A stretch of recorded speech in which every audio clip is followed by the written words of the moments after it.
Hello friends, இன்னைக்கு ரொம்பவே ஒரு ஹெல்தியான, டேஸ்டியான, எஃபெக்டிவான வெயிட் லாஸ் ரெசிபி தான் பார்க்க போகிறோம்.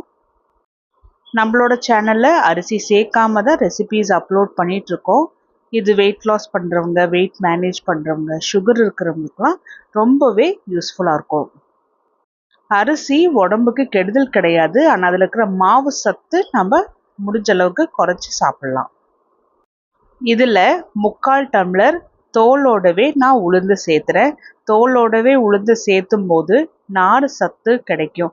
நார் சத்து எதுக்கு நமக்கு ரொம்ப யூஸ்ஃபுல்லாக இருக்கும்னா, நல்ல ஒரு ஜீரண சக்திக்கு ரொம்ப யூஸ்ஃபுல்லாக இருக்கும். கான்ஸ்டிபேஷனுக்கு ரொம்பவே யூஸ்ஃபுல்லாக இருக்கும். கான்ஸ்டிபேஷன் இருந்தாவே வெயிட் லாஸ் ஆகாது, அதுவே பல நோய் வரத்துக்கு காரணமாக இருக்கும்.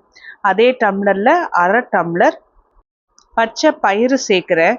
பச்சை பயிறுமே வெயிட் லாஸ் பண்ணும்போது அடிக்கடி சேர்த்துக்க வேண்டிய ஒரு உணவு. ஏன்னா பச்சை பயிரில் அதிகப்படியாக ப்ரோட்டீன்ஸ், ஃபைபர்ஸ் இருக்கிறதுனால ரொம்ப நேரம் ஸ்டொமக் ஃபில்லிங்காக வச்சுருக்கோம். பசி எடுக்கவே எடுக்காது. அதனாலேயே நல்லா வெயிட் லாஸ் ஆகும். இது 1/4 டீஸ்பூன் வெந்தயம் சேர்த்திக்கிறோம். வெந்தயத்திலையும் நல்ல ஒரு நார் சத்து இருக்குது.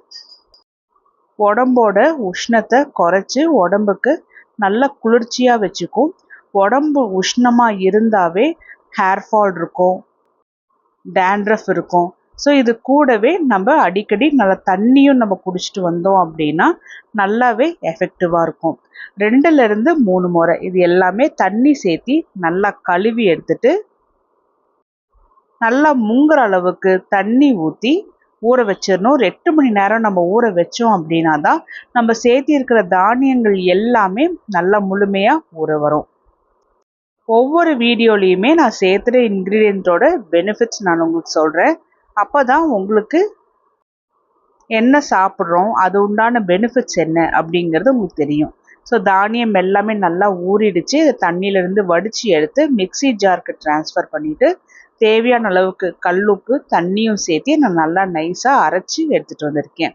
இதை ஒரு 8 மணி நேரம் புளிக்க வைக்கலாம். புளிக்க வச்சோம் அப்படின்னாவே இந்த மாவு நல்லாவே சாஃப்டாக இருக்கும்.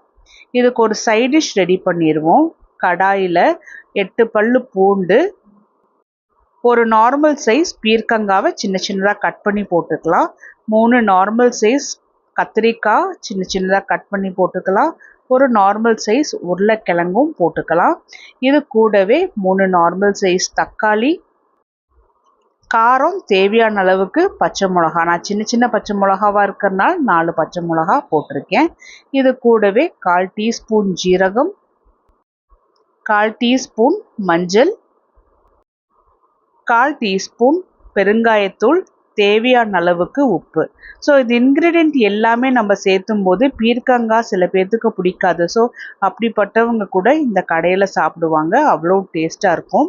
ஸோ காய் எல்லாமே பாதி அளவுக்கு மூங்குற அளவுக்கு தண்ணி ஊற்றிட்டு 20லேருந்து ஒரு 25 நிமிஷத்துக்கு இந்த காய் எல்லாமே நல்லா முழுமையாக வேக வச்சு எடுத்துக்கணும். ஸோ நம்ம சேர்த்தி இருக்கிற இன்க்ரீடியன்ஸ் எல்லாமே சேர்த்தி போட்டு நல்லா வேக வச்சு செஞ்சு பாருங்கள், நல்லாவே டேஸ்டியாக இருக்கும். எனக்கு ஒரு 1/2 மணி நேரம் இப்போ காய்ச்சி இந்த காய் எல்லாமே நல்லா வெந்து வரத்துக்கு எல்லாமே நல்லா வெந்து இருக்குது. ஒரு 75% ஆறுனதுக்கு அப்புறமா நான் பொட்டேட்டோ மேஷர் வச்சு நல்லா மேஷ் பண்ணி எடுத்துக்கிறேன். உங்களுக்கு இது போல் மேஷ் பண்ண முடியல அப்படின்னா நீங்கள் மிக்ஸி ஜாரில் சேர்த்து ஒரு பல்ஸ் மோடில் வச்சு ரன் பண்ணி எடுத்துக்கலாம். ஆனால் அது ரொம்பவே நசுங்கிராமல் இருக்கணும். அப்போ தான் பீர்க்கங்காய் சேர்த்தும் போது நம்மளுக்கு அந்த கசகசப்பாட்டம் அந்த இல்லாமல் இருக்கும். கடாயில் ஒரு டேபிள் ஸ்பூன் நல்லெண்ணெய் ஊற்றி எண்ணெய் சூடான உடனே 1/4 டீஸ்பூன் கடுகு, 1/4 டீஸ்பூன் ஜீரகம், கொஞ்சமாக துவரம் பருப்பும் கடலைப்பருப்பும், இது எல்லாமே நல்லா பொரிஞ்ச உடனே கொஞ்சமாக கருவேப்பிலையும் சேர்த்தி ஒரு நார்மல் சைஸ் வெங்காயத்தை சின்ன சின்னதாக கட் பண்ணி போட்டு நல்லா வதக்கி எடுத்துக்கலாம். வெங்காயம் லைட்டாக ப்ரௌன் கலர் ஆகிற அளவுக்கு நல்லா வதங்கி வரணும். வெங்காயத்தையும் கூட சேர்த்தி நம்ம வேக வச்சோம் அப்படின்னா அது கொஞ்சம் வழுவழுப்பு தன்மை இருக்கும். அதனால் இது போல் வறுத்துட்டு அதுக்கப்புறமா கடையில் சேர்த்திக்கலாம். பீர்க்கங்காய் கடையலை ஒரு முறை நல்லா கலந்துட்டுட்டு எந்த கன்சிஸ்டன்சிக்கு உங்களுக்கு கடையல் வேணுமோ அதுக்கு தேவையான அளவுக்கு தண்ணி சேர்த்து நல்லா கலந்துட்டுட்டு இந்த சமயத்தில் உப்பு காரம் எல்லாமே செக் பண்ணிக்கோங்க. நம்ம ஒரு 3/4 காரத்துக்கு மட்டும்தான் பச்சை மிளகா சேர்த்திருக்கோம். இது கூடவே 1/4 டீஸ்பூன் சாம்பார் பொடி நான் சேர்த்துறேன். இது நல்ல ஒரு ஃப்ளேவரும் வாசனையும் கொடுக்கும். இது எல்லாமே நல்லா ஒன்று போல் கலந்துட்டுட்டு ஒரு முறை கொதிக்க வச்சாவே போதும். கடையில் ரொம்ப டேஸ்டியாக ரெடி ஆயிடுச்சு. 8 மணி நேரத்துக்கு அப்புறம் மாவுமே நல்லா புளிச்சு வந்திருக்கு. மாவை ஒரு முறை நல்லா கலந்துட்டுக்கணும். அப்போ தான் மாவோட கன்சிஸ்டன்சி வேறுபடும். சில மாவு பார்த்தோம்னா மேலே திக்காக தேங்கி வந்திருக்கும், கீழே தண்ணியாக இருக்கும். ஸோ அது நல்லா கலந்துட்டுட்டு அதுக்கப்புறமா தேவையான அளவுக்கு தண்ணி சேர்த்தி நல்லா கலந்துட்டுக்கலாம். இந்த மாவு பொறுத்த வரைக்கும் எப்போவுமே ரொம்ப திக்காகவும் இருக்கக்கூடாது, அதே சமயத்தில் ரொம்ப தண்ணியாகவும் இருக்கக்கூடாது. அப்போ தான் நல்லா ப்ளஃபியாக வரும். கடாயில் பாதி டேபிள் ஸ்பூன் நல்லெண்ணெய் ஊற்றி எண்ணெய் சூடான உடனே கொஞ்சமாக கடுகும் ஜீரகமும் போட்டு பொரிஞ்சதுக்கு அப்புறமா கொஞ்சமாக வெங்காயமும் கொத்தமல்லியும் போட்டு நான் லைட்டாக தாளித்து விட்டுக்கிறேன்.